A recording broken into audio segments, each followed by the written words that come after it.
안녕하세요. 한겨울국어 김효원 강사의 한영고 1학년 입시 설명회를 시작하도록 하겠습니다. 자, 먼저 제 소개를 잠깐 해드릴게요. 일단 제 고등학교 때로 잠깐 거슬러 올라가자면 제가 고등학교 때 계속 공부를 잘하긴 했었어요. 국어 같은 경우에도 내신은 항상 전교 상등에서 왔다 갔다 했었고, 모의고사 같은 경우도 이제 항상 2등급 안에 들었었는데, 문제는 제가 현역 수능 때 국어가 갑자기 4등급이 나오면서 6덜을 해가지고 재수를 하게 된 거예요. 왜냐면 제가 다 최저가 높은 데로 다 썼었거든요. 그래서 재수를 하게 되면서 제대로 이제 국어 공부를 제대로 시작하게 됐어요. 왜냐면 고등학교 때는 그냥 감으로 풀었던 거라서 이제 제가 재수는 정시로 대학교를 갔어야 됐기 때문에 진짜 높은 표점을 받으려면 정말 높은 점수를 수능에서 받아야 됐거든요. 그래서 국어를 그때부터 파기 시작했습니다. 그래서 결국 이제 재수 수능에서는 100분이 100을 만들면서 연세대학교 경영학과에 정시로 채취업할 수 있게 됐습니다. 그래서 그때부터는 뭔가 국어라는 과목에 대해서는 확실한 노하우가 생겼기 때문에 그거를 바로 학생들한테 이제 가르쳐 주면서 이제 강사 생활을 시작하게 됐어요. 일단 지금은 제가 한겨울국어에서 그 예비고1 학생들을 담당을 하고 있는데요. 제가 작년 11월쯤에 한겨울국어에 이적하면서 처음 맡은 반이 그 중3 마지막 기말고사를 대비하는 반이었어요. 그렇게 하면서 이제 저희 지금 제목에 있는 운동만 하던 저희 반 친구를 만나게 되는데, 그 친구가 진짜 중학교 3학년 때까지 내내 운동만 하던 친구였어요. 근데 그 친구가 제 수업을 듣고 한 달 동안 저랑 같이 공부를 하고 잘 따라오면서 결국 이제 기말고사에서 바로 100점을 만들더라고요.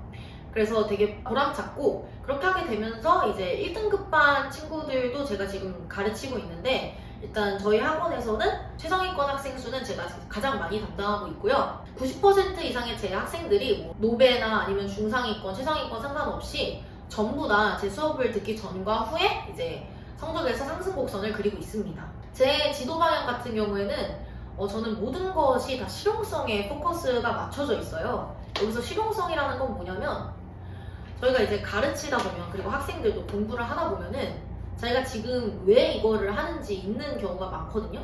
저희가 지금 이 공부를 하는 이유는 사실 진짜 국어 자체를 너무 좋아해서 그러면 좋겠지만, 성적이 잘 나와서 대학을 잘 가는 게 목적이거든요. 그래서 저는 항상 가르칠 때 이거를 학생들이 되게 긴장하고 계속 급변하는 이 실전 시험에서도 쓸 수 있는지, 거기다가 초점을 맞춰서 스킬을 저는 가르쳐 주고요. 무조건 현장에서 쓸 수 있는 스킬을 가르쳐 줍니다. 그냥 단순히 이거를 내가 이해했다, 이게 아니라 진짜 시험에서 성적을 만들 수 있도록 가르치는 것을 제가 목표로 합니다. 저는 또 시간 낭비하는 거를 안 좋아해요. 특히 저는 그 학생들 중에서 보면은 사실 대다수가 불안해서 앉아있는 거거든요, 학원에. 그러니까 자기가 진짜 해야겠다 이런 목적의식이 있는 게 아니라 뭔가 안 하기는 불안하니까 그냥 학원에 앉아있는 거예요. 그렇게 하면은 사실 그냥 시간을 다 날리는 거거든요. 그게 아니라 학원에서 배운 거를 자기 걸로 만들어가지고 성적을 내는 것만이 의미가 있는 거란 말이에요. 그래서 최대한 본인이 스스로 목적의식을 가지고 그 성적과 대입을 위해서 노력할 수 있도록 저는 동기부여를 해주고자 합니다. 다음으로는 입시 제도가 하도 휙휙 바뀌기 때문에 또 5등급제 입시 전략이 되면서 그게 어떻게 시스템이 돌아가는지 잘 모르실까봐 제가 그거에 대한 얘기도 살짝 해드리려고 해요.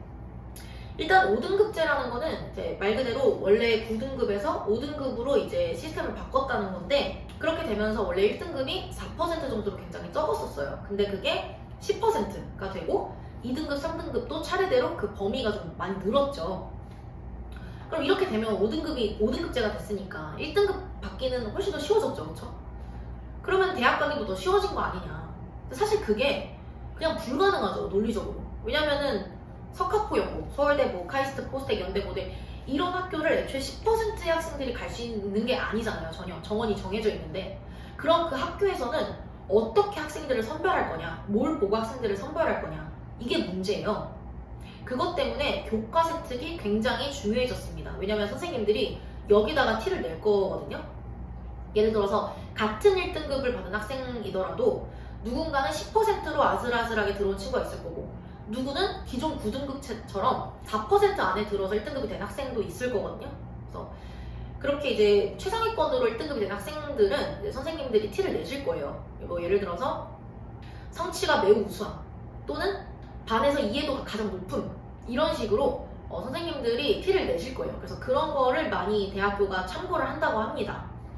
당연히 이제 지필고사가 살짝 약세이기 때문에 수행평가의 비중도 당연히 늘어났고요.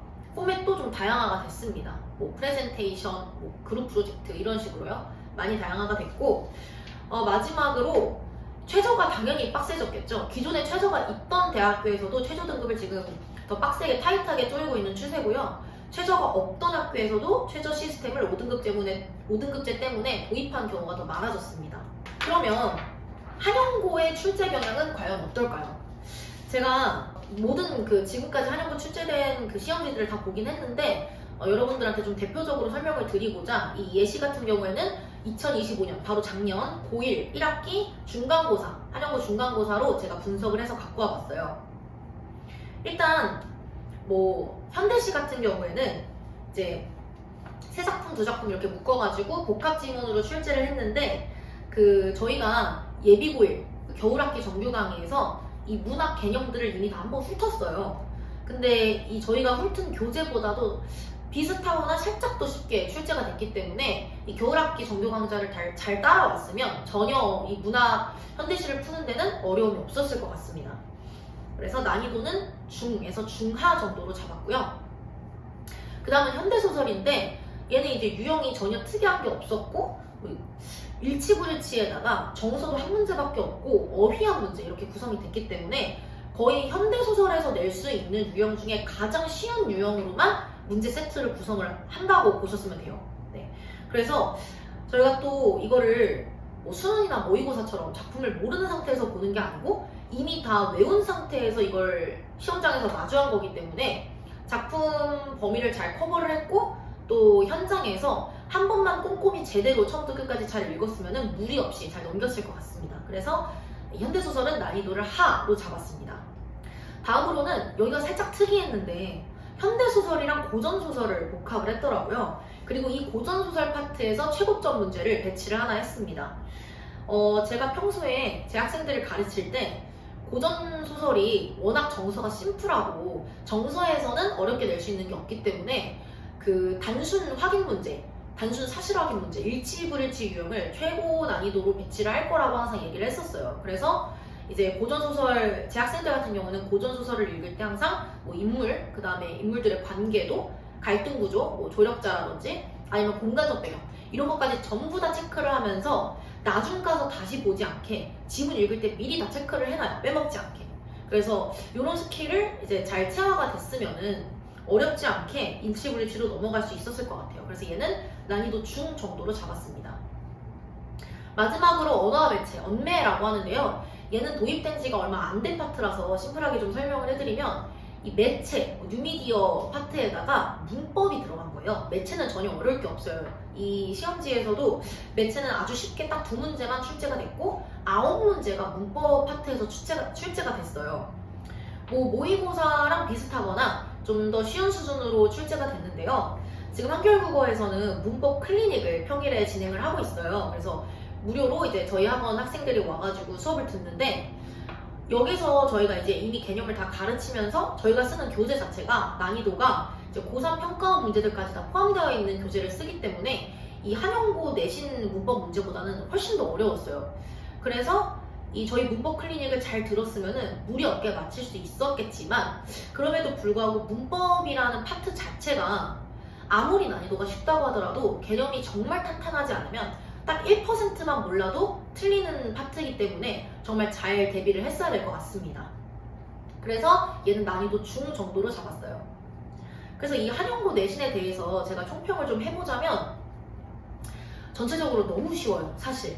인근 고등학교들이 안 그래도 좀 어려운 편인데 이 한영고는 다른 요 주변 강동구 지역 고등학교들에 비해서 내신이 압도적으로 쉽습니다.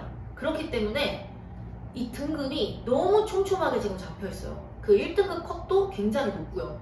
그리고 듣기로는 이제 선생님들께서 객관식 다 맞는 애들도 꽤 많기 때문에 100점을 절대 만들지 않기 위해서 어떻게든 서술형에서 많이 깎는다고 합니다.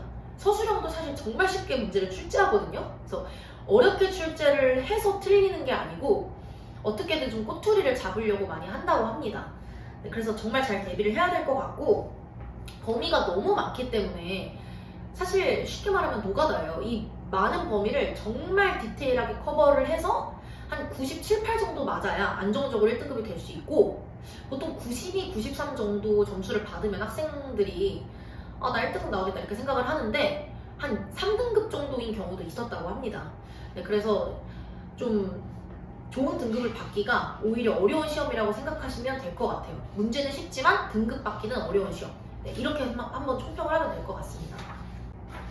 그러면 제가 이제 한영고 친구들을 맡을 건데 제가 이 한영고 내신을 어떻게 대비를 해줄 거냐, 대비 전략에 대해서 설명을 드리겠습니다. 제가 여기 제목에 올케어라고 써놨는데요. 제가 올케어라고 쓴 이유는 제가 아까 말했듯이 이 모든 걸 지금 대입 때문에 하는 거잖아요. 지필고사만 잘 본다고 국어 성적 전체가 1등급이 잘 나오는 건 아니거든요. 수행평가까지 잘 해줘야 돼요. 그래서 일단 지필고사는 저희 학원 시스템 같은 경우에는 6주 정규 내신 강의를 하고 그 다음에 시험 직전에 1회 직전 보강을 합니다. 그래서 총 7번을 그 내신 범위를 커버해서 수업을 할 거예요. 그래서 한영고가 내신 범위가 진짜 많지만 7주 동안 커버를 할 거기 때문에 전혀 무리 없이 커버가 될 거라고 생각을 합니다. 그래서 저는 지금까지 사실 그 내신만 한 게 아니라 수능도 항상 예측을 하면서 같이 그 정시하는 친구들까지 가르쳐 왔기 때문에 평가원을 주로 예측을 했었어요. 수능을 출제하는 평가원. 근데 이제 고등학교 내신 같은 경우는 이제 수능이랑은 비교도 안 되게 좀 고도화가 덜 된 시험이에요. 그러니까 문제 퀄리티가 좀 낮다고 보시면 돼요.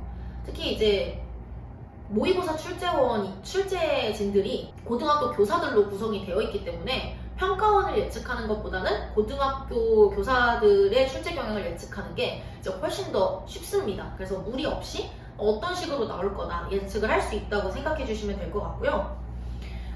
저희가 이제 자료가 방대하게 학원에서 많기 때문에 변형 문제라든지 이런 것들을 다 빠짐없이 풀려가지고 모든 전 범위를 다 잘 숙지하고 시험장에 들어갈 수 있게 대비를 해주려고 합니다. 그 다음에 이제 모의고사인데요. 제가 방금 앞서 잠깐 말씀드렸듯이 저는 이제 정시로 또 100분위 100을 받아서 대학교를 갖고 했기 때문에 수능이 진짜 최적화된 강사예요. 그래서 이 주변 이제 학원에 사실 수능까지 정말 제대로 케어하는 강사들은 별로 없는 걸로 알고 있어요. 애초에 정시로 연대 가신 분도 별로 없는 것 같고. 그래서 저는 이제 그 전에 이제 시대행제 의대반 친구들도 많이 가르쳤었고, 저한테 배운 이제 재수생이라든지 이제 고3 학생들이 정시로 많이 의대도 가고 이제 스카이도 많이 보냈어요. 그래서 그런 친구들한테 전수해준 고난도 스킬까지 다 한결국 학생들한테 뿌려주려고 합니다. 또 이제 평가원 트렌드가 매번 계속 바뀌기 때문에 그 디테일한 트렌드를 놓치지 않고 완벽하게 예측해서 분석해 주려고 하고요. 저희 학원 같은 경우에는 이제 내신이 끝났다고 해서 바로 풀어지지 않게 방학 때도 이제 매회 모의고사를 보게끔 해요. 그래서 OMR로 돌려서 등수가 지금 어떻게 되고 있는지 체크를 하고 있기 때문에 방학 때도 그렇게까지 풀어질 걱정은 안 하셔도 될 것 같습니다.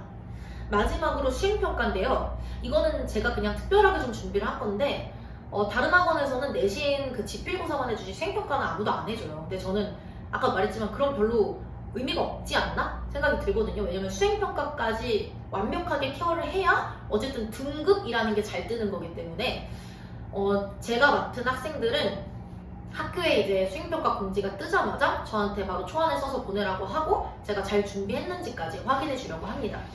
네, 그래서 모든 거를 다 등급을 잘 받을 수 있게 초점을 맞췄다고 해서 올케어 전략이라고 제가 적었어요. 네, 이제 제가 할 말은 사실 대부분 다 했는데요. 여기 제가 지금 마무리하는 곳에도 나와 있듯이 지금 저희가 이 모든 걸 하는 거는 사실 대입이에요, 여러분. 네, 이거를 학부모님도 보실 수 있고 학생들도 보실 수 있겠지만 그냥 불안해서 학원에 앉아있다, 난 할 만큼 했다, 이게 지금 문제가 아니고 정말 할 수 있는 걸 다 하셔야 되고 저희가 지금 하고 있는 이 모든 게 등급을 잘 받고 대학을 잘 가기 위해서 하는 거라는 거를 자꾸 인지를 하고 계셔야 돼요. 그래서 저는 이 목표에 가까울 수 있게 최대한 이제 옆에서 도울 거고요. 자, 이제 내용은 모두 마무리가 됐고요. 이 영상을 보시는 분께서 내가 만약에 한영고 학생이다, 아니면은 자녀분께서 이번에 한영고에 입학한다 그러시면은 저한테 보내주시면 제가 책임지고 성적을 최대한 잘 받을 수 있도록 잘 이끌 테니까요. 믿고 맡겨주시면 감사하겠습니다. 지금까지 한영고 1학년 입시 설명회 한결국어 김효원 강사였습니다. 감사합니다.